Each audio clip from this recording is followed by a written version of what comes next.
పెద్దపల్లి మండల కేంద్రంలోని కాపులపెళ్ల గ్రామానికి చెందిన స్వశక్తి సంఘ సభ్యులు అందరూ 26 గ్రూపులుగా విభజన చేశారు. ఆ గ్రామంలో పనిచేస్తున్న CA Nayini Lakshmi, CSP పర్షా స్వప్నాలు bank నుండి తీసుకున్న అప్పులను వాయిదా ప్రకారం సభ్యుల దగ్గర వసూలు చేసి సిఏ మరియు సిఎస్పి ఇద్దరు కలిసి సంబంధిత బ్యాంకులో జమ చేసిన డబ్బులు ప్రతి నెల చెల్లించాలి. సభ్యులు ఇచ్చిన డబ్బులు వారి సొంతానికి వాడుకొని బ్యాంకులో డబ్బులు జమ చేయలేదు. అలా చేయని కారణంగా బ్యాంకు వారు సభ్యులను సంప్రదించగా అవి వీరు దుర్వినియోగం చేశారని తేలింది. ఇప్పటి వరకు సంఘాల్లో మీటింగులు కూడా జరగడం లేదు. ప్రభుత్వ స్కీమ్ ఆ సంఘ సభ్యులకు వర్తించకపోగా సిఏ సిఎస్పి వాడుకున్న డబ్బులను బ్యాంకు వారు సభ్యులకు పడిన రైతు బంధు, పెన్షన్, ఉపాధి హామీ కింద పనిచేసిన డబ్బులను సభ్యులందరూ డ్రా చేసుకోకుండా అకౌంట్స్ అన్ని కూడా హోల్డ్ లో పెట్టి బ్యాంకు లోన్ల కిందికి మళ్లిస్తున్నారు. ఐకేపీ అధికారులు మరియు బ్యాంకు అధికారులు మమ్మల్ని ఇబ్బందికి గురి చేస్తున్నారు అని బాధితులు వాపోతున్నారు.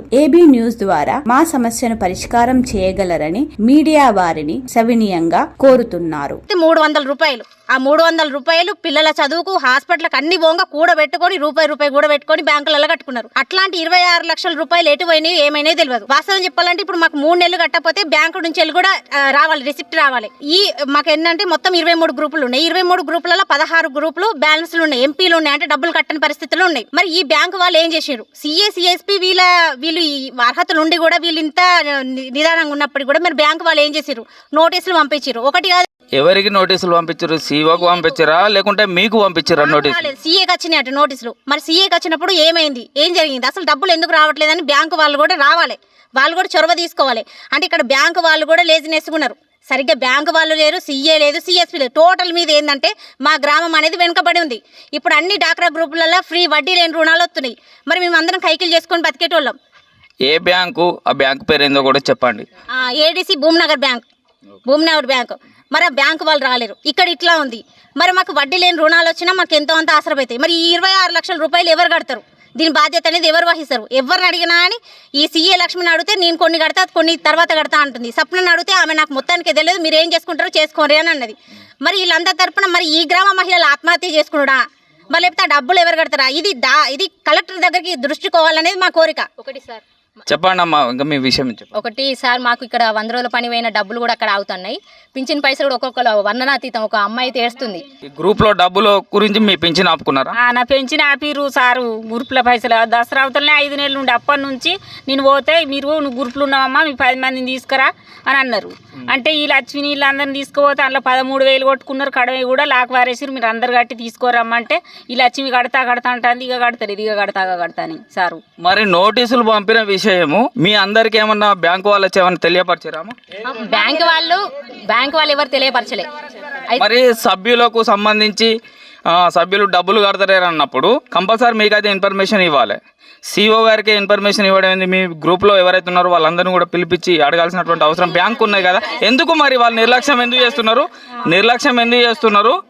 ఆ నిర్లక్ష్యం గల కారణం ఏంది? అసలు మరి బ్యాంకును ప్లస్ ఈ సిఓ ఇద్దరు ఏమన్నా ఒకటైనట్టు మాకు కూడా అదే బ్యాంకు వాళ్ళు సిఏ సిఎస్పి వీళ్ళు ముగ్గురు కుమ్మక్కైనరనే మా ఆలోచన. ఇది మీరు దయచేసి మీరు ఇది కలెక్టర్ దగ్గర దృష్టికి తీసుకుపోతే ఈ విషయం ఏందనేది క్లారిటీ కావాలనేది మా కోరిక. సార్ మేము ఈ విషయంలో ధర్నా కూడా రేపు కార్యక్రమం చేద్దాం అనుకుంటాను. ఓకే, తప్పకుండా అమ్మా. ఏదైనా విషయం ఉంటే కొంచెం ముందు జరుగుతూనే ఇది సమస్య తెగేటట్టు ఉన్నది.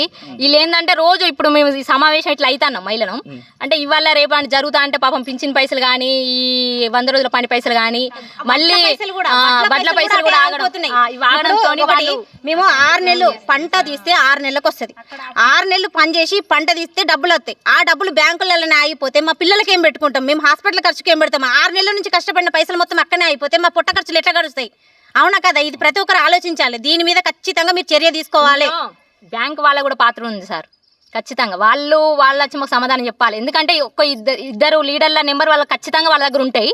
ఈ రిసిప్ట్ కట్టినట్టు రానప్పుడు వాళ్ళు మాకు ఫోన్ చేయాలి కదా. మాకు ఎందుకు ఫోన్ చేయలేదు, మరి 3 నెలల నుంచి డబ్బులు ఎందుకు వస్తలేవు, మరి మీరు ఎందుకు కట్టట్లేదు అని మాకు వాళ్ళు చెప్పాలి కదా. ఇప్పుడు సమావేశం చేస్తారు వాళ్ళు కూడా వచ్చి ఏమంటారు అక్కడ దాన్ని ఇప్పుడు ఈమె కడతాను అంటుంది, సప్న పిలిస్తే ఏమంటాను, సప్న నేను రాని ఇక్కడికి, నాకు అవసరం లేదు, నాకు మీరు కట్టినట్టు మీరు ఆధారం ఉందా చూపించండి ప్రూఫ్ అని. ఆమె సర్పంచ్ పదవిలో ఉంది ఆమె సప్న. అదేదైనా ఉంటే కట్టిన బుక్స్ కానీ ఇవి కానీ నా దగ్గర ఆధారం లేవు, దుడ్డ తిన్నా అని చిన్న సింపుల్గా చెప్పేస్తుంది. అది సమస్య కాదు, ఆమె పిలిచినా కూడా రావట్లేదు, కేర్ చేయట్లేదు మమ్మల్ని. సీఏకు సంబంధించి ఆమె ఒక విలువైన పత్రాలను కూడా దాపరికం లేనటువంటి పరిస్థితిలో ఉన్నదంటే దీని వెనకాల పెద్ద రాజకీయ కుట్ర జరిగినట్టు కూడా మాకు తోస్తా ఉన్నది. రేపు మీరు కలెక్టరేట్ రావడానికి సిద్ధంగా ఉన్నారా? దీనిపై ఎవరెవరు వస్తున్నారు, దానికి సంబంధించినటువంటి వివరాలు. రేపు మా ఊరు సర్పంచ్ మాజీ అయిన కవిత శ్రీనివాస్ గారు ఉప సర్పంచ్ వీళ్ళందరం, మీ మహిళలు అందరం ఇప్పుడు ఎన్ని గ్రూపులు అందరం రేపు సమావేశం అయ్యి అక్కడ ఖచ్చితంగా ధర్నా చేసుకొని ఈ సమస్యకు సొల్యూషన్ ఏందన్నది క్లారిటీ చేసుకొని వస్తాం సార్. మీరు కూడా రావాలి ఖచ్చితంగా మీ ఛానల్ తరపున.